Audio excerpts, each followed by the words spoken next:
Hello and welcome to TV Masala. And क्या है आज का सीन, बिकॉज हम देख रहे हैं कि आप बात कर रहे हैं अरमान से, कुछ डिस्कशन चल रही है एंड उतने में अभीरा आपके पास आती हैं, कुछ पूछती है। क्या पूछा है उन्होंने, आपने क्या बताया है उनको? एक्चुअली भाभी को ऐसे लगने लगा है कि अरमान भैया जो है उनसे बहुत कुछ छुपाने लगे हैं और कहीं ना कहीं कुछ तो गड़बड़ है, उन्हें ऐसा लगने लगा है।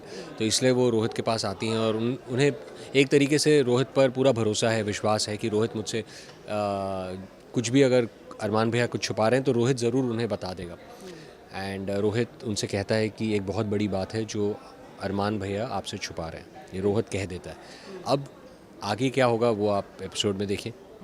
बिल्कुल, लेकिन अभीरा जो है वो रोहित के पास गई हैं शायद पूछने के लिए, लेकिन उतने में उनको कोई कॉल आता है एंड वो रोहित का हाथ पकड़ कर लेकर चली जाती है। क्या लगता है आपको, कहाँ लेकर गई है वो? आई थिंक ऑडियंस के साथ साथ मुझे भी ये पता चलेगा, क्योंकि मैं बहुत दूर खड़ा था और मैं खुद इस स्ट्रेस में हूँ कि अरमान भैया जो है वो मेरे बच्चे के साथ हैं और कहीं ना कहीं अब मैं कैसे अपने बच्चे को वापस लूँ। आई थिंक रोहित उन सब चीज़ों में उलझा हुआ है। तो अब अबीरा भाभी और रूही क्यों कहाँ गए हैं वो पता नहीं। राइट। अब रोहित को जो है वो रियलाइज़ होने लग गया है कि वो बच्चा जो है वो इवेंचुअली उनका है और उस पर ज़्यादा हक आपका ही होना चाहिए। मतलब थोड़ा सा वो जेलसी फैक्टर आ गया है।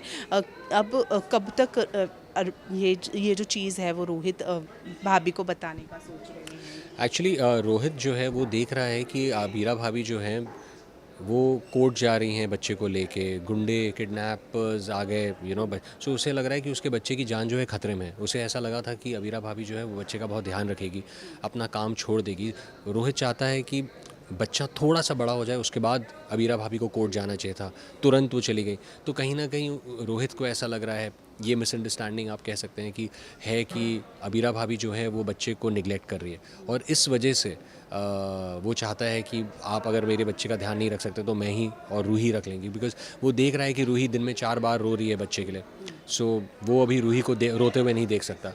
और ये सारी जो चीज़ें हैं, इस वजह से रोहित अपने बच्चे को चाहता है वापस, और कोई रीज़न नहीं है। और हाँ, अब उसने अरमान भैया से कह दिया है कि अन्नप्राशन की जो पूजा है वो रूही ही करेगी, बच्चे को अपनी गोद में लेके करेगी और सारी तैयारियां जो है वो रोहित करेगा पूजा की, क्योंकि वही दक्ष का पिता है। और थर्सडे तक आप अबीरा भाभी से कह दें, हिम्मत जुटा के सच कह दें। आप अगर आप नहीं कहोगे तो फिर मैं अबीरा भाभी से सच कह दूँगा। ऑलराइट, लास्टली फैंस के लिए क्या कहेंगे जो आपके शो को, आपके किरदार को? To all the fans, thank you so much, love you guys. I would like to say that आप लोगों ने मुझे रोहित मुझे इतना प्यार आप दे रहे हैं। आपका फीडबैक, आपके वीडियो एडिट्स, आपके मैसेजेस मैं पढ़ता रहता हूँ सोशल मीडिया पे। So thank you so much and I just want to keep working hard and keep entertaining you. Thank you. Thank you so much, thank you.